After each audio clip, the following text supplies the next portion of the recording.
¿Qué tal amigos? Muy buenas tardes. Una vez más su amigo Víctor Hugo desentrañando los misterios de la literatura. Ahora vamos a hablar de las infieles más famosas de la literatura. Les ruego por favor que no me ataquen las feministas porque no estoy hablando en un lenguaje misógino. Hay que trasladarnos cada vez que hablamos de una obra a la época en la que fue escrita o en la que se supone se desarrollan los sucesos de la novela.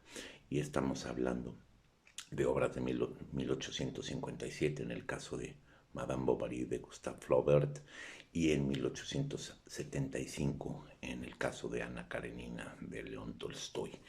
Y estamos poniendo en un frente a frente a las dos infieles de la literatura, las más famosas, porque a pesar de que aquella sociedad, tanto la rusa como la francesa, eran muy estrictas en lo que era el deber ser de parte de la mujer casada y que, bueno, pues el adulterio era prácticamente sinónimo de muerte social, muerte civil y en algunos casos literal de muerte por parte de, en algunas provincias de Francia y de Rusia se llegaba a estilar todavía a castigar de esa manera a la mujer adúltera.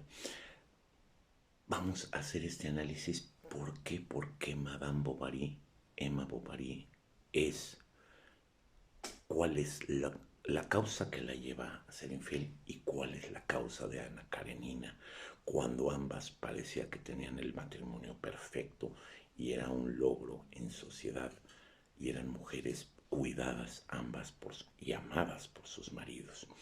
Vamos a empezar con Madame Bovary, la obra de Flaubert, que se desarrolla en las provincias de Francia. Emma es desposada por un médico, Charles Bovary. Ella, que pues tenía en el colegio la costumbre de leer novelas románticas pues baratas, si se le puede llamar de alguna manera, que evocaban aquellos, inclusive hasta parajes hasta medievales, de aquellos caballeros que mandaban cartas de amor. Y entonces van generando una fantasía en Madame Bovary sobre cómo debe de ser el romance. De manera que cuando es desposada por Charles Bovary, Madame Bovary encuentra un desencanto brutal de lo que debe ser el amor y de lo que debe ser la vida. Al haber contraído matrimonio, pues ella suponía que el amor llegaría por, por causa automática. No, no alivia este pesar la llegada de su hija Berthe, ni los cambios constantes que hace de domicilio de Rouen a otras provincias. Charles Bovary, que como médico tenía esa facilidad con tal de conseguir que su esposa se encontrara en el mejor ambiente posible.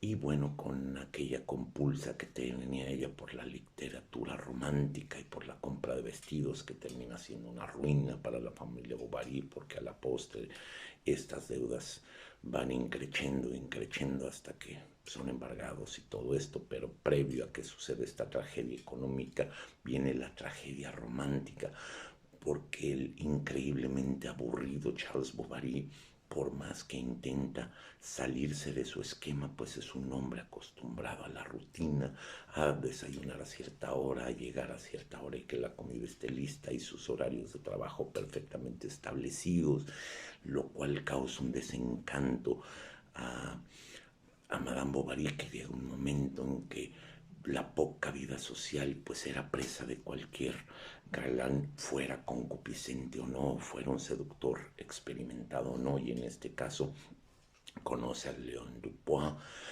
con quien imagina el idilio pero no llega a consumarse.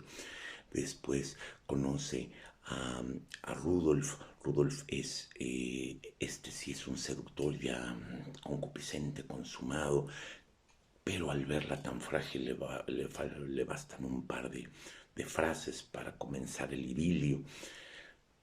Un idilio en el que Rudolf se da cuenta que se ha metido en un problema porque Madame Bovary no era precisamente la clase de relación que quería tener eternamente en adulterio, sino ella fantaseaba con como aquellas novelas, salir como damisela en apuros y que su caballero la llevara a la vida idílica. Y cuando Rudolf da cuenta de esto, eh, que es evidente cuando ella le propone un plan de fuga juntos. Rudolf aprovecha para dejarla plantada y Madame Bovary cae mayormente en la desesperación. Contrae más deudas, su adicción por las compras se incrementa y de manera casuística una vez más en Rouen vuelve a encontrar a Leon Dupuis, con quien ahora sí consuma un romance que anteriormente había quedado únicamente de manera idílica. Y bueno, pues en ese momento también empieza la presión sobre Leon Dupuis. Charles Bovary empieza a dar cuenta de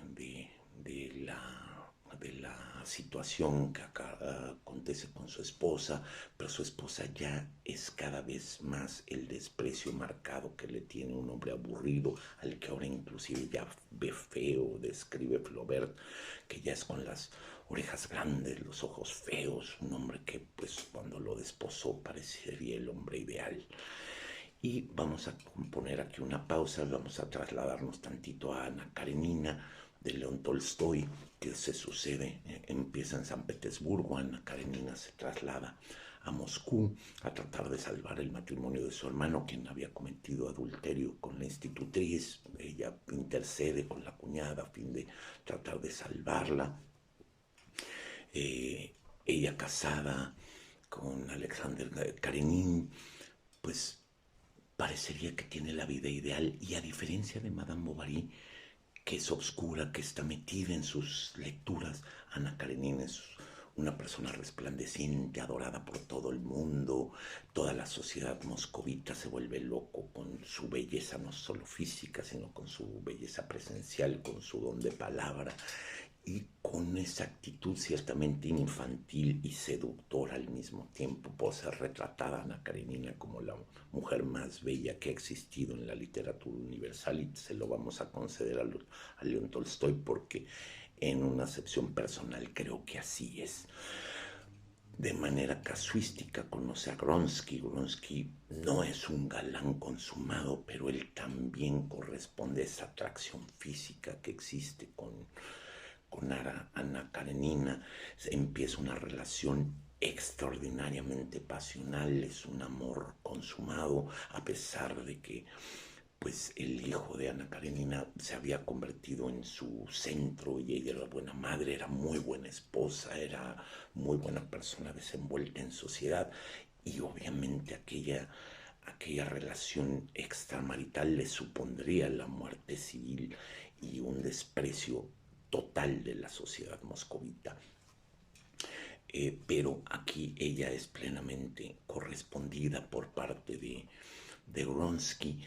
Empieza una relación pues ya más seria, donde se tiene que tomar una decisión, porque Karenin, el marido, le suplica que termine la relación, y pues trata Karenin no solo nada más por amarla, sino también por salvaguardar su honor, que era una cuestión muy importante en el siglo XIX.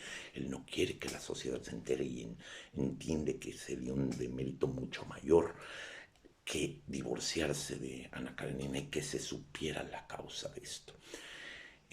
Ana Karenina no puede hacerlo, es una persona enamorada de la pasión, enamorada de la vida, y decide a su pesar abandonar hijo y marido para entregarse con todo ese amor por la vida con Gronsky.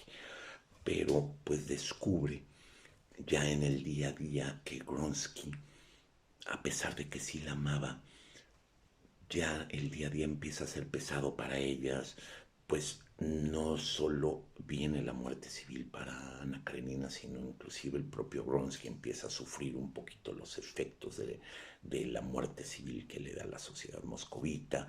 Empiezan las amarguras y reclamos, Ana Karenina se vuelve muy celosa, y aquí, retomando la novela de Flaubert y la de Ana Karenina, ambas cometen suicidio en un momento que se encuentran desesperadas.